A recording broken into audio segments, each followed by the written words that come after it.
Okay, so I did a video a few weeks ago in hurricanes in Jacksonville, and it was titled "Do We Get 'Em?" And the reality is Florida is a big target for hurricanes, and Jacksonville in particular is one of the areas or regions of Florida that is least likely to be hit by a hurricane.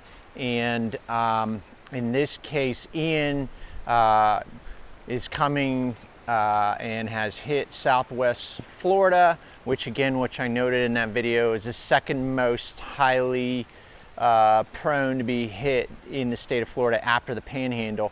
But the case may be whether we're in that region or not. If you have a hurricane that's over 130 miles an hour coming towards you, either from the Atlantic Ocean or the Gulf, you get prepared. And if it looks like it's coming potentially a direct hit, then you get out of Dodge and evacuate early. So in today's video, I'm going to tell you what we did to get prepared for this storm here. We're just south of Jacksonville, north of St. Augustine, and some of the big things that we need to prepare here is for having our electricity go out. We have to prepare for flooding. There's a lot of different things you want to take inventory of should any of those things happen, and today I'm going to get into that right now.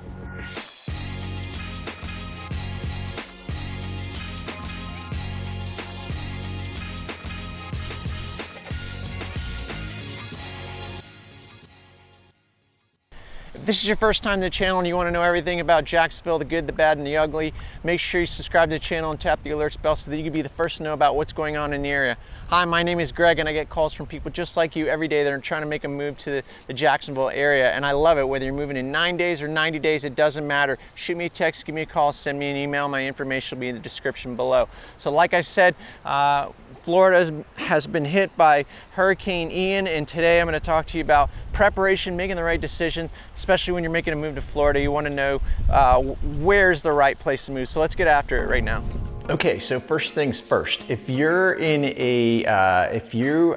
find out that there is a hurricane brewing in the Atlantic or the Gulf Coast, like Ian was brewing in the Gulf Coast, and you know it's a direct hit, the first thing you're gonna think of is that if it's a direct hit and it's over 130 miles an hour, which is a category 3 or above, that you most likely should consider getting out of town. Simple as that.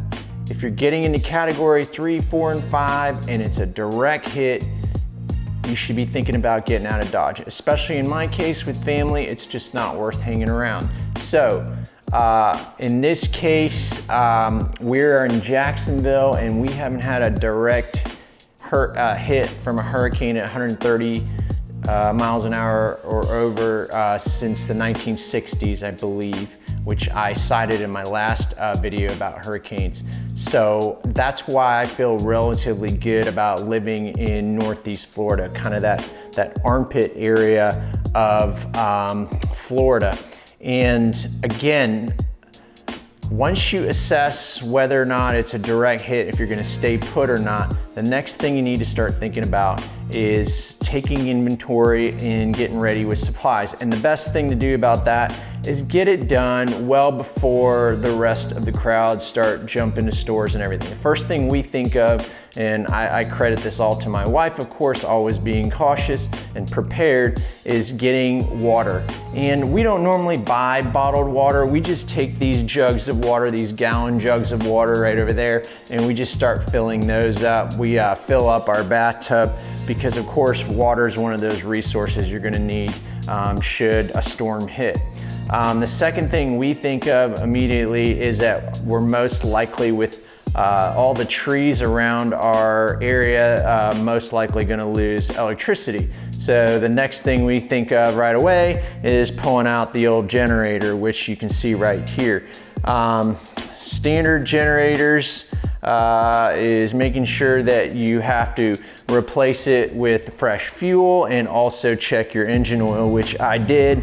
Again, this is not the exact oil I wanted. I wanted a 10W30 and I had to end up getting a 5W30 because I waited too long.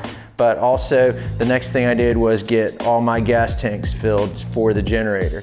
So once we get our food, supplies, water, generator, and again, the generator is mostly to keep all our foods cold in the refrigerator and freezer chest so that they don't go bad during the storm. It's just standard procedure. Then the next thing we do, obviously, is bring everything in that's outside in the house, bring it inside, including our trash cans. These are simple things you would think of. They're just being considerate of your neighbors, because not everybody does it, and you'll see flying trash cans during high wind storms. So just out of consideration, all the plants and trash cans and anything that's outside that could be lifted by the wind, we bring that inside. The other thing I think of as well is making sure you cut any major tree branches down on trees that could cause the tree to fall over. Already with Ian here in the Jacksonville area, we've seen trees go down already. They get top heavy, the water gets really, the ground gets really soggy with water. The roots they're still younger trees in these newer areas, and they get heavy, top heavy, and then they fall over. So let's head on to the back of the house and show you what we did there as well, because again, we're in a preserve lot with lots of trees, and there is big concern for those as well. Let's go check it out. Okay, so now we're in the outside area of the house.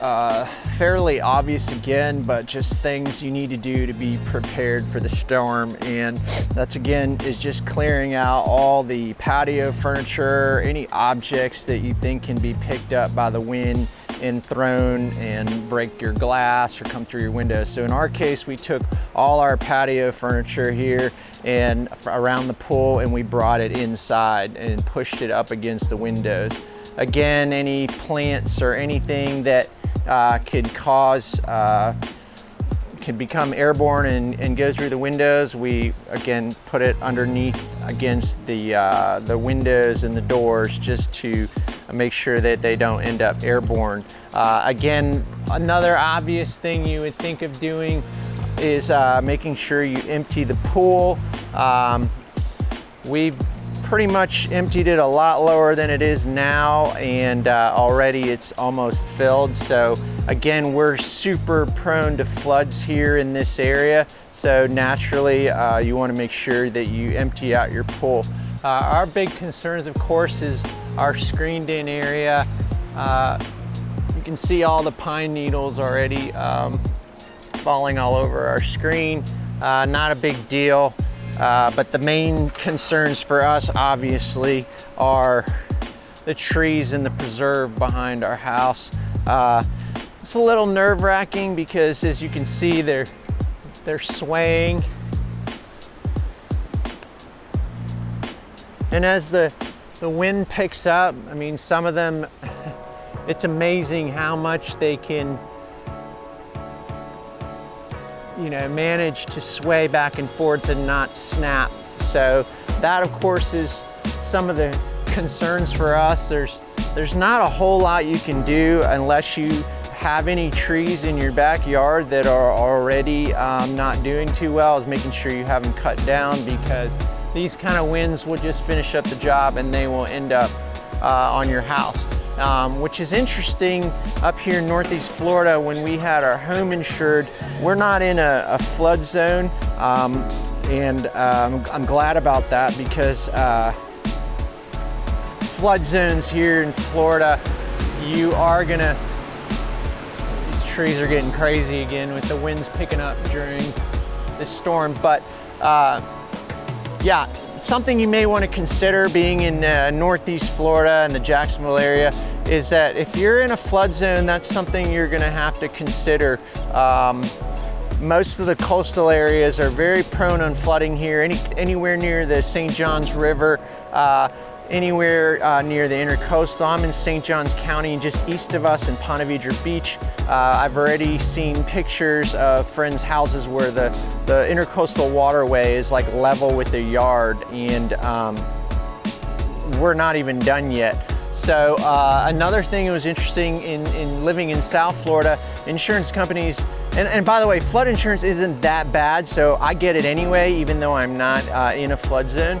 Another thing is that Believe it or not, our screen cage is insured here in Northeast Florida.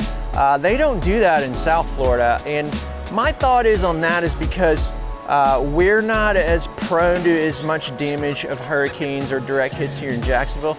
So I guess that's why they insurance companies will insure these things as well. And this is not cheap to replace these screen cages. So just another thought, on my last video I mentioned there's no better data than insurance companies as far as what regions are most prone to the most damage or to be hit by direct hurricanes. Again, like in this case, Ian ended up hitting Southeast Florida, even though we thought it was going to go towards Tampa. But you see, you never know. That's why you just have to prepare yourself, not be in fear or be stupid about it, but be prepared, and that helps you overcome the fear. Because there's a lot of good things about hurricanes or during storms or whatever, because you know, our kids are off school for 3 days, and it's an opportunity for us, as long as we have electricity, to get some work done. Also, the kids are home from school, so we've you know, played some games, built some forts, baked some cookies. So it's a fun time as well to take some time off and be with family again and remind ourselves what is most important. So it's not all complete fear and everything, but it's mostly about being prepared and being smart, because again, like I mentioned in my last videos, you know, once these storms hit landfall, they slow down, and as the winds go down, they go a lower category hurricane or become a tropical storm. But once they make way back to warm waters in either the Atlantic Ocean or the Gulf, they can come back to land again. And it's what affects, especially in this region for us, like what's going on in St. Augustine right now, is the storm surges and the rainfall create massive flooding, like it did for the St. Johns River in Jacksonville, and all the coastal areas, Jax Beach. So you know, you can never be complacent, you can never be prepared enough. And then also, you know, be considerate. Already, you know, people think we're in the clear and they start driving around because they're curious to see, you know, what trees are down or whatever damage is out there, or people are drinking and celebrating if they haven't been hit by the storm and taking advantage of the time off. But you have to be considerate and smart. It's best to stay home and wait it out until things have completely cleared out, and see how we can help those that have been infected. So my heart goes out to the people of Southwest Florida. And again, if you're considering moving to Florida, I hope I can be a resource to you. It is not all fear here. It's just really dependent on where you want to be. If you think you want to be in the coastal areas, you just have to take caution, you know, evacuate, prepare yourself for these kind of storms, but you know, be knowledgeable of where you decide you're going to live. And if you need help with that, I hope I can be a resource of choice. And again, thanks for watching. We'll see you on the next video.